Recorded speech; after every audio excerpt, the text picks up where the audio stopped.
Hey everyone, and welcome to the final week of the Graphics-a-thon.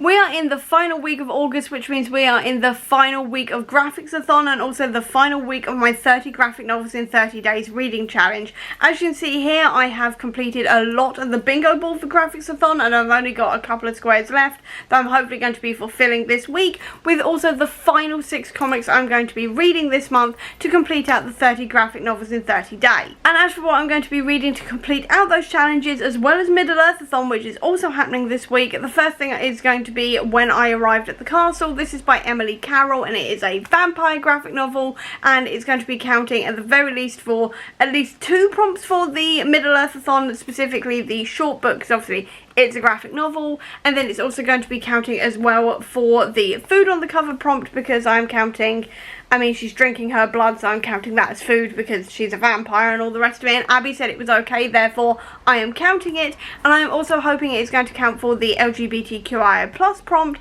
because I'm 90% sure this is Sapphic. If it's not, I will find something else that is filled with queer rep to use instead, but at the moment I'm hoping this is going to cover that. As for what I'm reading for the rest of the week, I'm not entirely sure yet. I'm kind of leaning towards Derek Landy's Avengers, that is all on Marvel Unlimited. It's basically a Marvel Unlimited comic, which means you infinitely scroll through it instead of like pages flicking that way, and I've been meaning to read this for, I don't know, about 6 months now, and I haven't done it yet. I haven't even started it yet, so I think now may be the best time to do that, because I've been really wanting to read that for a while. I may also continue on with the Krakoan era, because I've been making great headway with that recently, and I've just gone through last night and found where I was in the Trials of X run, and now found everything on Marvel Unlimited, so I can just carry on reading from there. Also because I'm doing my Krakoan era part 2 reading guide this week, so I should probably be reading that anyway. But I'm really going to sort of play it by ear, see what I feel like. If anything comes through from the library, I'll obviously be reading that. But it's all going to be up to how much time I've got, the mood I'm in, this kind of thing. What I do know is that I'm going to be starting specifically with When I Arrived at the Castle, because I need to read this for Middle-earth-a-thon, and then I'm going to go from there. So I'm going to start this and let's get reading. One thing I did want to point out was how much I love the colour palette on Emily Carroll's work. I'll just move my hand so you can see a bit further, but it is entirely drawn in black, white and red. This was exactly the same way as her previous one that I read. I've forgotten the name of it, but either way, her previous one was entirely in black, white and red as well, and I just love it when comics do this, because it just looks so effective in a lot of ways, and it just sort of adds that spooky factor when you're reading, because it just is those gothic colours essentially, and it just works. There's no other way to describe it apart from it just works really, really well, and it's really, really effective, and I just want to point it out. I've now just finished When I Arrived at the Castle, and this was a weird one. It was definitely gothic. It definitely left a lot for the reader to decide what happened, or just wonder what happened, because there's a lot of confusion throughout here as to who's the good guy, who's the bad guy, what's going on, this kind of thing. But I think for me personally, I would have liked it to just be a little bit longer, because just as a personal preference for me, I like to have just a shred bit more of an understanding of what's happened in my books. I don't mind being slightly confused and things like this, but this one I just needed a shred bit more of what was actually going on. I will say that the artwork was fantastic. I'm not going to show anything more because I don't want to trigger anybody with the nudity, the sex scenes, or the body horror or anything else, so I'm not going to show anything more in here. But I will say that the artwork was done really, really well. I did like the story and the confusion of it. I just would have liked maybe a more solid ending, or just a little bit, like a few more pages to like fully understand what was going on. So overall I'm giving this a 3.5 to 4 stars. It was interesting. I definitely recommend it if you are a fan of gothic horror, but yeah, I'm gonna need to sit on my thoughts on this for a while longer, because I'm just gonna have to think about it, to be honest. I'm just gonna have to think about it. As for what I'm gonna read now for the rest of the day, I think I may read some more Krakoan era, to be honest, like I said at the beginning of this, because I've got to write my Krakoan era part 2 reading guide later on this week, and I just know that I'm going to finish that and go, I never want to look at another Krakoan era ever again. And by that I mean I'm going to take a couple of weeks to just sort of recover, because the amount of work it takes to do a Krakoan era is a lot. It's a lot, to put it that way, with all of the different tie-ins and the ones that are really, really important, the ones that you can skip and all the rest of it. And I think I may end up doing a separate blog post talking about the like straight run that you can do, that you of the absolute must you need to read, and then the ones that you can just kind of skip if you want to, kind of thing. I may do that as a separate post and just talk about everything that's come out in this one and like in one great big post, because that'll be easier. But yeah, I'm thinking I may read some more Krakoa now, because I'm not gonna lie, I did read at the beginning of the month the start of several storylines that really, really interested me. So I may do that, because I did painstakingly last night go through and find all of the issues I've gotten up to in each individual series and save them on Marvel Unlimited, so I can just start there and carry on. My only problem with that is that now that I'm not reading these via Trials of X bind-ups, is that it means I've got to keep an eye on each issue number, so I know when to stop and then start another one. It's basically going to be, I'm going to be reading a couple of issues from one thing, then swapping over to something else, reading a couple of issues there, then swapping over to something else, then reading a couple of issues there, and then swapping over to something else. And it's just, I'm thinking I'm going to do that before I break my brain with the like reading order guide that I'm going to be doing. And then to reward myself at the end of the week, I'll read Derek Landy's Avengers, because that's a straight run. I just click on issue 1 and then just read straight through, which is going to be really nice. But I think I'm going to read some Sabretooth War, because, or at least the Sabretooth run anyway, because that's the one that's interesting me most at the moment. Because Sabretooth has been stuck in the Krakoan version of jail, limbo type thing, and he's been controlling limbo and growing stronger and all the rest of it, and I know it's going to lead to a massive Sabretooth war where it's going to end with Wolverine fighting him. So I think I'm going to go for that one now, because I've only got a couple of issues of that I need to read, and then that's all caught up with, up to where I need to be, or like finishing that specific volume. So I think I may do that. I think I'm going to do that, because I don't know what else to read this week, so I'm going to read that now, I think, and obviously update you when I've read some of it. But yeah, I think that's my plan. Because of the weird numbering system and like the end of Trials of X and no more like Destiny of X or whatever was going to be next, and instead just going into team volumes, what I've done is include the last 2 of the Sabretooth like previous volume in with this one, because that's just the easiest way to go about it. So I'm now reading Sabretooth in the Exiles and counting it with those last 2 issues as one volume, essentially. And this one is following the rest of the people who were left in the jail of Krakoa, and they've all come out now because Dougie and Warlock have let them loose, and he said, you've got to go after Sabretooth, because like otherwise he's going to cause problems and all the rest of it. And Sabretooth has been captured by people called Orchis, and I know that they're going to be the ones who basically sort of bring about the fall of Krakoa in the end, and they are like a massive anti-mutant deal and this kind of thing. And the rest of the Exiles are now going after him, trying to find him and everything else. And I just want to point out this bit here where one of them's gone, to be clear, we're not afraid to join you, we just think it's blatantly stupid to explore a mysterious island in the middle of nowhere, especially when none of you are final girls. I love that line. That is a brilliant line, because they were just talking about movies and everything else, and now they're talking about final girls. And just, I love it when characters point out that they're about to do something really stupid, you know, like, we're not in a horror movie, we're not joining in with you. I love it when they do that. I've now just finished Sabretooth and the Exiles, and this was a really interesting one, because this is introducing Orchis, who are like this big evil corporation, and Dr. Barrington, who is experimenting on Sabretooth himself, all of this kind of thing. I will say before I go any further though, massive trigger warnings in this one for human experimentation and massive xenophobia, in the sense that Dr. Barrington, who is doing these experiments, genuinely believes that mutants can't feel pain, and that they are more like worker bees and things like this, so you can just experiment on them for like, and with no consequences, they'll barely feel anything, they're not human, this kind of thing. And what she does is writes letters to the higher ups in Orchis as well that you can read,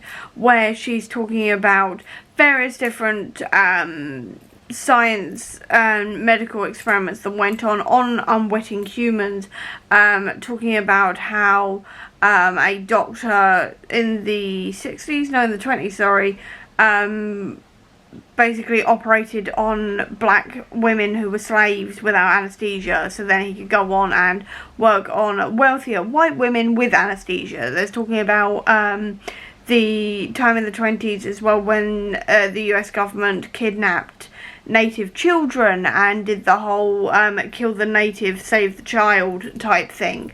They actually use that language, by the way. There's talk of the original experiments to do with the pill, things like this, and the doctor in this is literally using these examples as justification for what she's doing, so massive trigger warnings for that. There's also trigger warnings in here for blood, obviously human experimentation as well, all of this kind of thing. It's all in here, so just be warned that there is a lot of that kind of thing going on.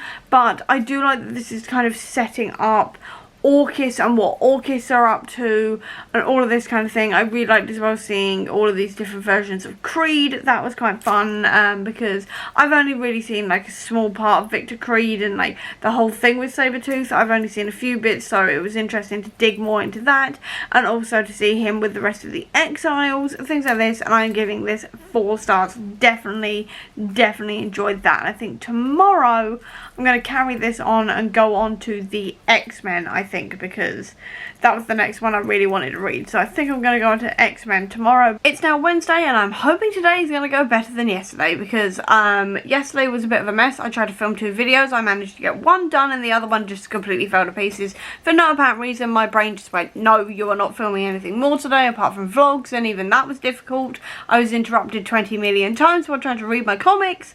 Everything else, it was just a mess. But I did manage to finish Haunting of Hill House last night, and I loved it. I'm actually annoyed with myself that it took me 6 years to watch it in the first place. I definitely should have watched it when it came out, but at the very least it now means that I've got several other Mike Flanagan shows to now watch. So I've got Midnight Mass to watch, and I've also got Blind Manor. I'm not watching the one about the teenagers though, because I know that's dealing with kids who have got severe to terminal illnesses, and that is just not something I want to watch, because I find stuff like that very, very triggering. But I will be watching Blind Manor and definitely Midnight Mass as well, because if I remember rightly, Midnight Mass is about vampires?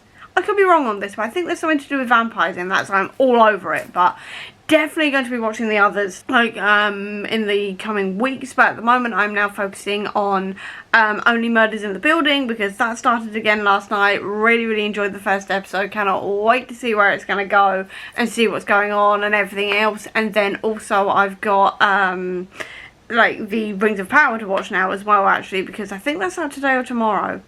And I haven't even started my rewatch of the first series, so I'm going to rewatch the first series and work my way through up to the new ones. So that's what I'm going to do tonight. But what I think I'm going to read today is X-Men by Jerry Duggan Volume 2, because I want to carry on with the Krakoan era, and I'm holding this for some random reason like this, but there we go. I think I'm going to read that, and then I'm going to do part 2 of my Krakoan era reading order, because it needs to be done. I've been promising it on the blog, well, since beginning of the month. I've been saying I'm going to be posting it this month, and I've run out of month to do that in, and I've been saying that I've been working on it for a really long time, but really what I've been doing is putting it off, because it's the Krakoan era, and the Krakoan era, there's just so much to it. There are so many comics, because I'm looking at my my research list now. It's X-Men, Legion of X, the Hellfire Gala. Then I've also got, actually no, Judgment Day's I've already covered that bit. It's like, you get X-Men, Legion of X, Immortal X-Men, X-Men Red. There's also like the Marauders, Wolverine, Sabretooth, Exterminators, Knights of X, New Mutants, Sins of Sinister, all of this kind of thing. There's just a lot to be dealing with this reading order, and every single time I do another X-Men reading order for Krakoa, my brain just goes, you can't look at the X-Men for a couple of weeks. So I'm just sort of making the most of this now. I'm reading some X-Men now before my brain inevitably goes, no more, you need a break. So that's what I'm gonna do, because if I read X-Men now, the next X-Men comic I need to read out of this is Legion of X, and Legion of X is about Legion, and I love Legion. Legion is one of my favourite characters. Legion, if you don't know, is the son of Charles Xavier. He was played by Dan Stevens in the Legion TV show, and I hope and pray every single day he comes back again. I was hoping he was going to be in Deadpool and Wolverine, but that didn't happen. It makes sense for him to not be there, to be honest, but Because to be honest, Legion by himself would have leveled Cassandra Nova. Even with her power set, he's more powerful, and his power is just ridiculous. So yeah, anyway, I've missed him every single day since the series ended, and I've loved Legion ever since I watched that TV series, and then I've read some of his comics, and I love him even more. He's a very sort of tragic character in a lot of ways, but he's also a very, very fun character. I will say that there are some problematic elements to his character with how the writers generally deal with his mental health and things like this, because he does have dissociative identity disorder and a lot of other mental health issues as well. He's got like PTSD and everything else, and each one of his like alters has a different set of powers, so you know, he's rather powerful in that sense. And yeah, I just miss Legion, and the fact that he's getting a run called Legion of X, and it's him and Nightcrawler and everything else. I've seen a bit of it because obviously they did a bit in a couple of like volumes ago, but I'm going to have Legion of X, which just brings me a lot of joy, and I'm like, oh, Legion! So I'm going to read X-Men now, and then I'm ready for Legion of X when I get around to it, but I kind of want to read that now. I could, but that's going to be starting a kind of new series, and I'd like to continue on with one of the ones I've already started. So I'm going to start with X-Men by Jerry Duggan and then go on to Legion of X. Maybe tomorrow if I can look at the X-Men after this reading order. My brain hasn't broken, but we shall see. Either way, I'm going to go read some X-Men. So I'm going to take you along with me and stop hugging this so I can actually read it. I just really love the X-Men. If you couldn't tell, I really love the X-Men. I've just had a package from Waterstones, and I know exactly what this is. This is the latest Amari book, so let's open it together, because who doesn't love an unboxing? Oh, I love that noise when you rip that bit open. There we go. Amari and the Despicable Wonders by B.B. Alston. So, it's the front cover. I'll let you read the back on there as well if you want to, but here we go, the latest Amari book. Is there anything... Ooh! Love the end papers. Love those end papers. Is there anything under the dust jacket? Look at that. I love that. Oh, look how pretty that is. I love how pretty that is. I love how all of them have this kind of, like, slightly sort of snowy effect on them. I love that so much. Can't wait to read this. I could have done with this yesterday when I was filming my TBR, because this is going on my Magical Readathon TBR, but now I've got the book. Yay! Can't wait to read it. It's going to take all of my self-control to not read it right now, but yes! Anyway, as I was saying, what I was going to say before that arrived, I was literally just about to turn on the camera when I got the knock at the door. But what I was going to say before I actually got interrupted, I was literally just about to turn the camera on as the door knocked, was to say that I am loving this so far and seeing like how the X-Men are dealing with Orchis and stuff, because Orchis is starting to rise up a bit further and they're starting to cause more problems, this kind of thing. And they are now also exploring a thing called Game World, which has just happened, everything else, and Rogue and Gambit have gone to look around, see what's going on, and they've encountered Destiny, and Gambit's gone, is that really my mother-in-law over there? And it's just hit me yet again that Rogue was raised by Mystique, because I, growing up, did not know this because I wasn't reading the comics. My X-Men knowledge came entirely from the X-Men movies and a little bit of Googling, so I did not know that in the comics Rogue was raised by Mystique. And Mystique and Destiny have been together for over 100 years at this point. They are possibly one of the longest running like couples in Marvel Comics history, to be honest. They've recently also gotten married. They are the third queer couple to get married in Marvel Comics, so that was really fun, really interesting. I haven't read that bit yet, but I do know about that because I did a bit of a blog post about Marvel's queer weddings for Pride Month.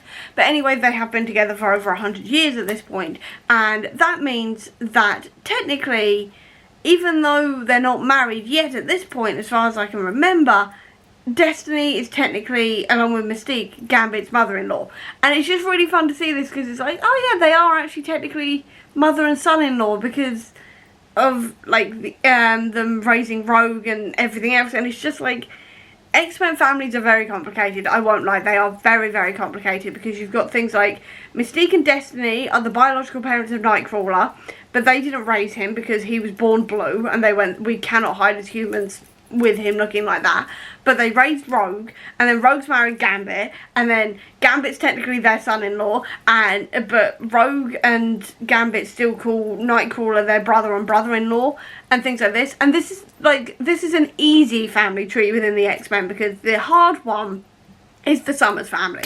Because the Summers family, like Scott and Jean, are married. They have been for years. Then Jean died, so then Scott ended up with a clone of Jean who was basically identical. They had Cable. Cable ended up having to go to the future and then came back again. And it turns out they already knew their son as an adult before they knew he was their son. And then Jean came back, and then the clone went evil. Scott got back with Jean. Then Scott ended up with Emma, and then it's all over the place. And then they've also got children from multiverses and things like this. And then the clone ended up with Scott's brother, and it's just like, the Summers family are confusing. So this is an easy family tree, and I really enjoy an easy family tree. And why I'm saying this is essentially because, one, it's interesting, and two, it just kind of explains why whenever I write an X-Men blog post with this much detail, it's why I go, I can't look at you for a little bit, because there's so much of it. My brain needs a break, to be honest. That's why I always say I read some X-Men, and then I write a blog post about them, and then I go, I need a break now, because there's too much of you. My only exception to that was Deadpool and Wolverine, and that's only because I cut off the Wolverine mini bio when he joined the X-Men, because I was like, if I go any further than that, I'm gonna cry. Because there's just so much of it. I was like, no, I'm cutting it off there. Everyone can read from there on, because, let's be honest, there's enough comics to be getting on with. So that's what I did. That's sort of preserved my brain there, and now it's all about, like, I'm looking forward, I won't lie, to when the X-Men join the MCU. I'm really, really looking forward to that. But it is just that case of, I know I'm going to end up blogging about all of this and talking about the family trees and the reading orders and all the rest of it, and I'm a little bit scared. I'm just a little bit scared, because there's so much of it, and the family trees make me want to cry, so it's a whole thing. Essentially what I'm saying is the X-Men are confusing, and there's a reason why I sometimes take a break after writing a blog post about them, because there's just too much to be getting on with. There is far too much to be getting on with, and it's brain breaking if you think about it for more than 5 minutes. One thing I really love about the X-Men is that they just brand everything with an X. It doesn't matter what it is, even if it's like a man-made prison for a specific villain that's basically made of spores, it will still have an X on it. Everything will have an X on it. The doors to Cerebro, the rest of the hospital wing in the X-Mansion, as we see in the movies. I will still remember, just as a side note, I will always remember the moment I was watching the Marvels, and obviously Monica woke up in the hospital, and you saw the X on the door, and it's that iconic round silver door with the X on it, and I was like, that's the X-Men, that's the X-Men, and I was panicking, and then you saw it on the heart monitor, the little X symbol and everything else, and then I saw Beast and I nearly cried, because it's the X-Men, and obviously you see the X, you know exactly what's going on, and I love the fact that the X-Men just brand everything with that X. It just doesn't matter if it's the comics, the MCU, the Fox universe, whatever, there will be a giant X on it, and I love that so much. It's just, I don't know why, I just love the fact that it's just everywhere. It just brings me joy. And that was volume 2 of X-Men by Jerry Duggan done, and I really enjoyed this one. I specifically really enjoyed seeing the all-female team going off to Game World to try and destroy it, because Game World was essentially using Earth as a bargaining chip, or as a prize essentially for anybody to use and destroy as they saw fit, and the X-Men went, oh hell no. So the women went off to deal with that. It was Jean, Rogue, Wolverine as in Laura, and then also Polaris, which was awesome to see them all teaming up together, because we don't usually get all-female X-Men teams or anything. There's usually men in there as well, which is great, but it's always fun to see an all-female team at points, so that was really fun. I really like seeing Rocket as well, because Rocket turned up in here. Obviously, I love the family dynamics as well, and seeing Destiny sort of hinting that something bad is going to happen to the X-Men in a few months' time, because obviously it did all fall. Krakoa did fall and everything else. We're not there yet, but we do know that Krakoa fell. And then also I really enjoyed seeing her basically just say that Remy, aka Gambit, is just not the right person for her daughter, and just being really kind of like disapproving of him and things like this. I really love seeing those two argue. That was great fun. Everything to do with the resurrection protocols as well was great, because the mutants can resurrect themselves in this. Using like 5 mutants together, they can basically resurrect anybody and then use Charles's powers to put their memories all back in again, so they're essentially kind of resurrecting themselves. So I really enjoyed seeing that storyline and seeing how they're revealing it to the world and how that's going to change things. This kind of thing is really set up a lot of really interesting stuff, and I'm really excited to see how it's going to evolve into Immortal X-Men, all of this kind of thing. Really enjoyed it, and I'm giving it 4 stars. And now I've got to write a blog post. And it is going to be the Krakoan one, because I've put it off. Like I said, I've put it off, and I've put it off, and I've put it off. I've done the research now. I know exactly what I need to write, but I'm just like putting it off, because I know that the last time I did this, it just took me ages, because there were so many comics to cover. I'm hoping there's less this time. I mean, I know there's physically less to cover, but it just took me all day, and it was to the point where it broke WordPress and it literally didn't want to upload. So I had to literally copy and paste everything onto a second like draft, and then it posted. I don't know what happened, but it just did not want to post last time. So I'm hoping, touch wood, that doesn't happen again, but I'm just like, I don't want to write this because it took me all day last time. I'm hoping it's not this time, because there's a lot less to be going on with, but I'm just like, put it off. I'm just procrastinating. I'm 100% procrastinating, and I've got to stop doing that. So I'm going to get on. I'm going to write the blog post. Wish me luck.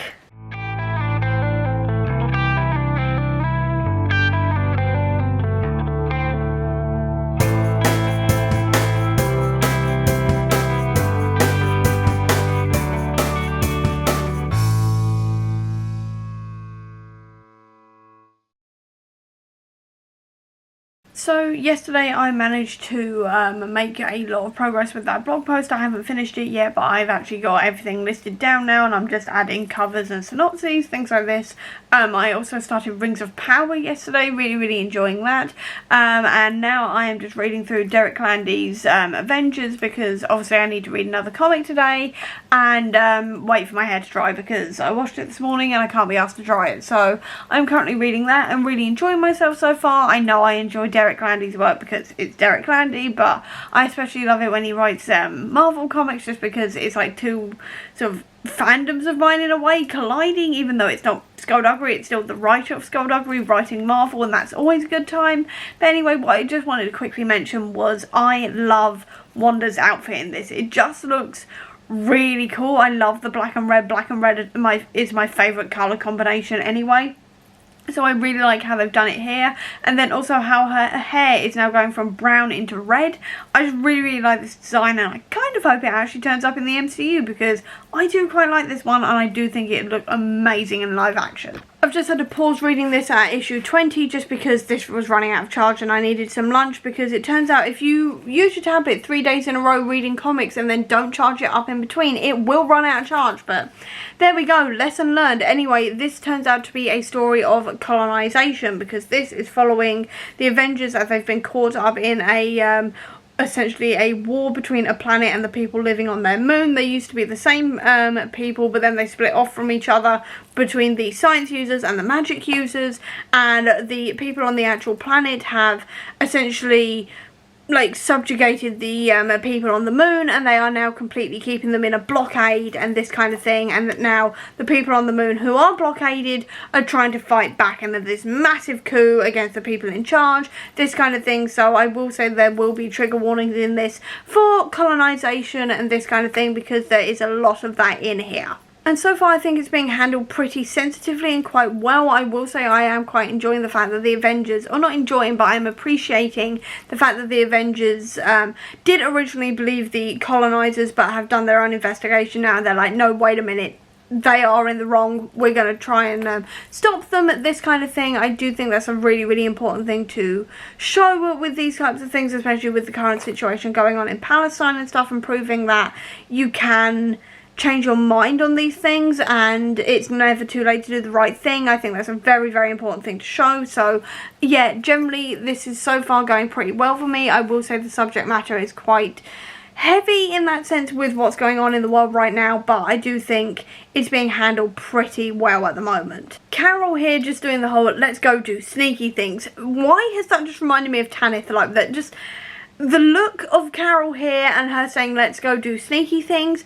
I could just see Tanith Lowe looking like this and saying it to Valkyrie in a Skullduggery book. And I don't know if that's just because I'm reading into this as it's Derek Landy writing this or not, but that's definitely giving me Tanith Lowe vibes and I'm loving that. That story's now wrapped up and we've now moved on to another one, so I may actually count this as 2 separate volumes thinking about it, because I actually have to read 31 comics because August has 31 days, so then I only have to read one tomorrow. I think that's what I'm going to do. Anyway, this is now a different story, and we're following a different set of Avengers. This time we have Spider-Woman as part of the team and a few others.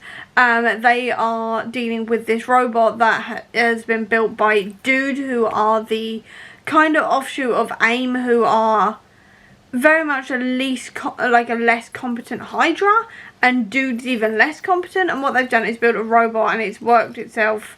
Unless I've made its AI learning has been made from the loudest voices on the internet and stuff like this, and as Clint said, it's spouting some very problematic stuff, very sort of misogynistic, racist stuff, this kind of thing. And now this robot has taken over a guy and has gone, Adrian is offline, I am Dude bro, debate me. And I'm like, Derek Landy is about to mock these people mercilessly, and I cannot wait, because I know when I was reading Skullduggery in the second sort of arc of the series, he was mocking Trump for like a good portion of that with one of the characters, and it was absolutely brilliant. He's also mocked the brooding vampire trope as well in Skullduggery, things like this, so I'm really excited to see what he's going to do with very misogynistic people online that you see online and things like this. So I'm very excited to see what he's going to do here, because this is probably going to get really funny and really good in sort of the mocking nature of it. I just got a little teary-eyed because Marvel's just released a video celebrating 85 years and I've just watched it, and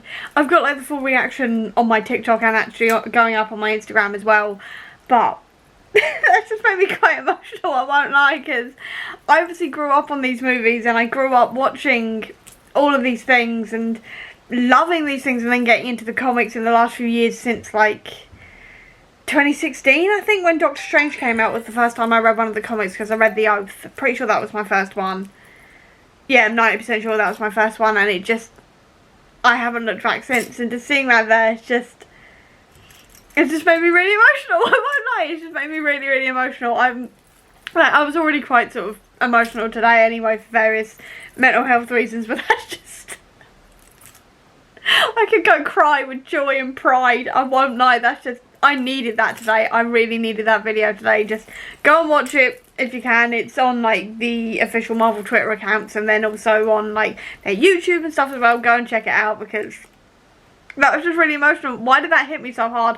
But also it actually showed, that's what I was going to say, it showed Sam as Captain America, Red Hulk, and that's the only time we're going to be mentioning those two, because Sabra is in the movies Captain America Brave New World, and that is an Israeli character who has been rewritten to be a widow, but they're still played by an Israeli actress, and I'm just not here for that. There is a boycott on the movie, so obviously I am boycotting the movie, but they were also showing Daredevil, Thunderbolts, they also showed a bit of Ironheart as well, and it's just, I'm so excited for those movies. I'm ridiculously excited for those movies and those TV shows, because I grew up on Daredevil, like the Ben Affleck version, and now I like love the Charlie Cox version as well. Charlie Cox is Daredevil for me 100%, but I love Ironheart. Ironheart is one of my favourites, and I'm so excited for the Thunderbolts, because they're the Thunderbolts, and Yelena and Bucky are there, and Red Guardian as well, who I love, and just, I'm so excited for these movies and these projects and these TV shows, and just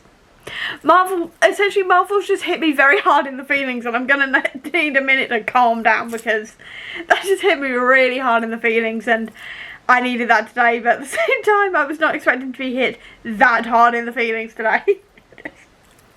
That was a lot. A really happy lot though. That was a lot. God, I love Marvel. I really do. Like, as I always say, I grew up on these, you know. This was my childhood. It was 100% my childhood. I wouldn't be who I am today without them. literally I wouldn't be. I grew up on these movies. And Blade is part of the reason why I love vampires so much. Fantastic Four and the X-Men are why I love superheroes. And I mean, I always live by the idea of mutant and proud because, I mean, I've even got it as a bracelet. I made it as a bracelet when I was making my Eras Tour stuff. And I've always lived by that because being a neurodivergent person and things like this, it's just... I grew up wanting to go to the Xavier School because I felt so different from everybody else. So I grew up watching them and they were my comfort place. Like the Xavier School is my comfort place, so I wouldn't be who I am today. Essentially, I will cry in a minute, so I'm just going to leave this here because I've just gotten really emotional over this and I wasn't expecting to, but I did. So happy 85 years, Marvel. Thank you for making me who I am today. I just finished the last of that Derek Landy comic and that was really good fun in the end. I really enjoyed the character dynamics and stuff. I liked the story. I like that it was talking about incels and how like we're all looking for our own like community and stuff, and that you can't just cling on to hate this whole time. You've got to have something more than that, this kind of thing. I really enjoyed it in the end and I'm giving both 4 stars. And now that I've finished that, it now means I've only got 1 comic left that I need to read before I've completed the 31 graphic novels in 30 days, and I think I'm going to go for The Promised Neverland because while my brain is going, read more Marvel, 85 years of Marvel, you know, as it does always generally, but now that I've seen that, it's now like, you want to read that. I do know I do have that library hold that I do need to read, so I think I will finish this out tomorrow with The Promised Neverland Volume 8. Right now, I'm going to go watch that celebration video about 100 more times and make 101 TikToks about it, so I'm going to go do that and then I'll come back tomorrow with the final part of this reading vlog. It's officially Friday, which means it is officially the final day of this reading challenge for me because I'm not counting tomorrow because tomorrow is Saturday and I just don't get reading done on weekends whatsoever. I end up doing 101 other things instead. So today for me is the final day of this readathon and this reading challenge, and I am so excited about this because I've got 1 graphic novel left to go. I've got The Promised Neverland Volume 8 and that is it.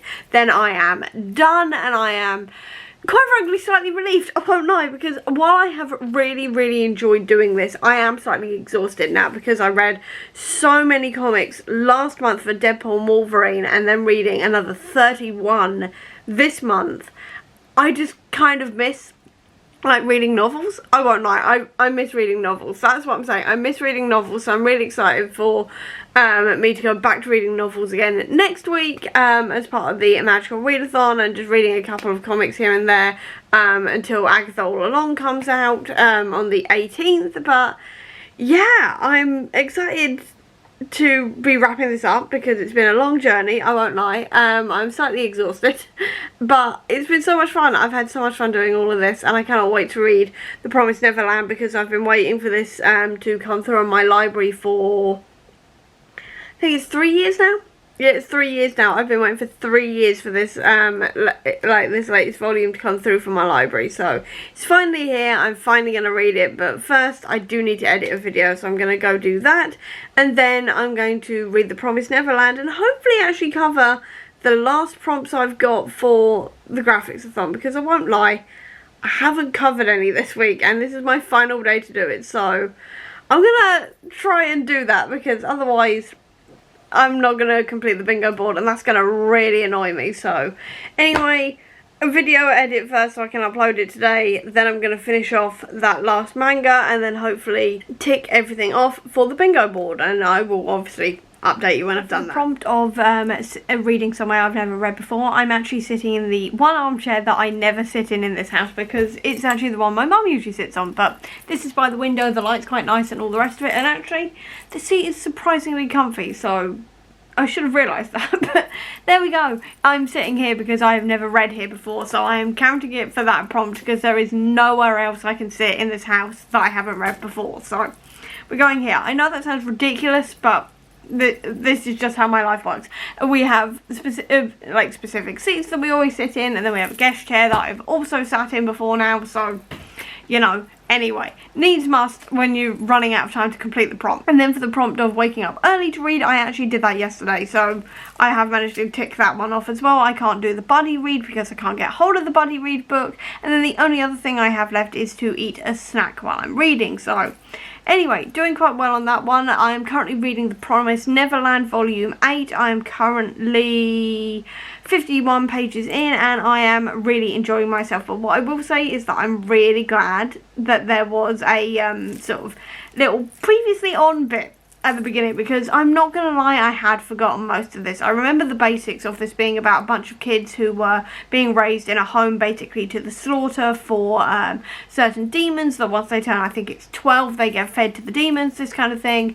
And that's all I really remembered. I remember that they escaped, but everything else had just kind of drawn a blank on, so I'm really glad that there was a nice little previously on to just sort of tide me over and I could go, oh yeah, that's what happened last time. So that was very, very useful. But yeah, I am really enjoying this one. Again, I like being back in this world. I feel like I remember quite a lot now that I've had that nice little sort of recap moment and things like this. And yeah, so far, not too bad. Quite intrigued to see what's going on. I won't talk about it in specifics at the moment, because obviously I don't want to give away spoilers in case anybody wants to read this, but so far, pretty good. There is admittedly one disadvantage to reading manga from the library on Overdrive, and that is panels like this where it is entirely sort of black and white with a lot of like movement lines and stuff with words over the top of them and that aren't in speech bubbles, because I do find it quite difficult to read, and you can't zoom in on the library on individual panels. If this was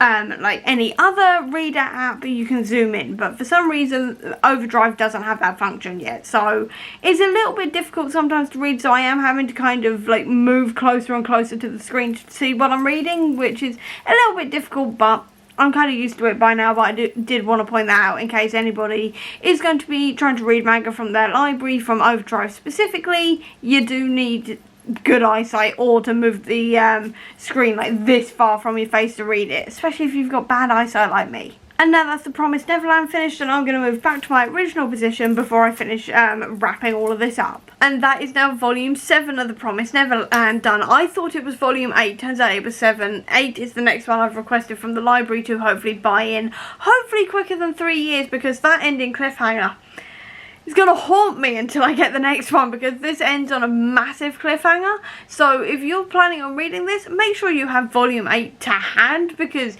you're going to need it to say the least. But anyway, this was a really good volume. I really liked seeing all of the kids just have 5 minutes peace and rest and things like this when they got to safety. That was really, really nice. I will say that the new guy that they have met obviously didn't help with that, because he's a bit of an arsehole. Well, I'm saying he's a massive arsehole, because he wants them all dead. He's threatening to kill them all and things like this, and they've had to essentially say, you're going to help us or we're going to blow up this shelter, so you're coming with us to help us and this kind of thing. But it was nice anyway to see the younger kids especially just have 5 minutes of peace and calm and hot water, food, all the rest of it. That was really nice. I really like seeing more of the demons in this as well, and sort of seeing what kinds of demons there are in this world. I'm really liking the dynamics between this new guy and the older people, or like the older kids in this group as well. That's really interesting. But the cliffhanger is going to haunt me until I get the next one. I've got no idea when my library is going to get the next one in. And I really want it now, because I'm like, I need to know what happens. So hopefully my library gets volume 8 in soon, and it's not going to take them another 3 years to get another one in, but we shall see. Time will tell, because if I have to wait another 3 years, I'm going to be 31 before that comes in.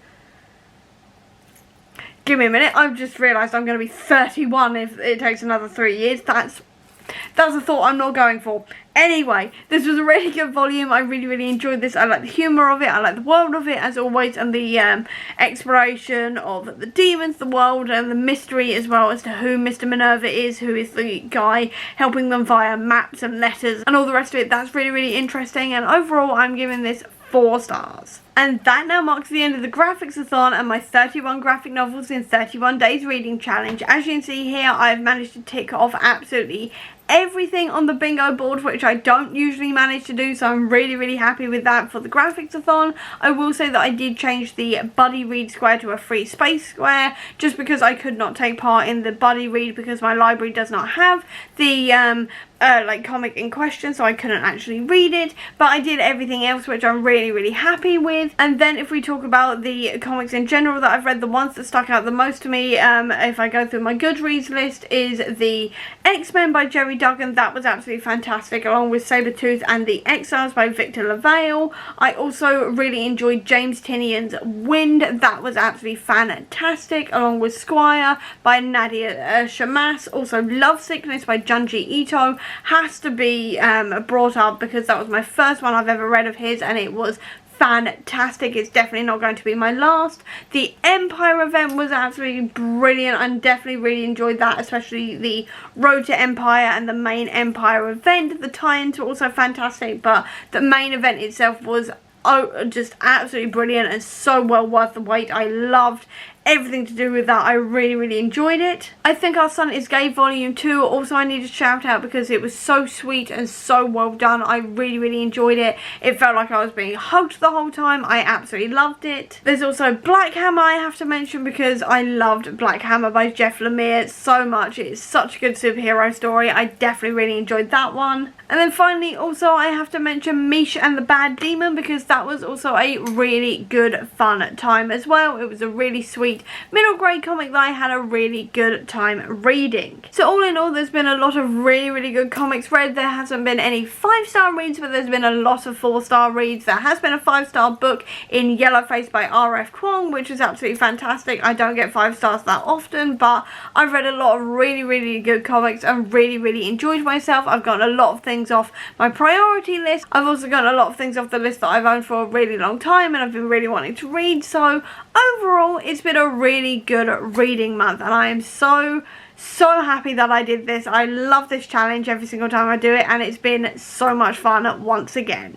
And that is where I'm going to leave this vlog. So I hope you enjoyed it. If you did, please do give me a thumbs up. Comment down below, tell me a comic you've enjoyed recently. I'd love to know. Or if you don't have that much time, leave me a book stack emoji down below to let me know that you were here. I'll also leave a link as well down below to all of my social media if you want to check it out, including to the Comic Book Sanctum, which is my website dedicated to Marvel Comics, which has got a ton of character profiles, reading guides, all of this kind of thing, all listed down there if you want to check that out and find out more about Marvel Comics. Or if books are more your thing, I'll also leave a link as well down below to my bookish Etsy store if you want to treat yourself to something bookish today. Or if you just want to see any more of my videos, please click subscribe here, and over here will be the link to my previous video. But until next time everyone, bye!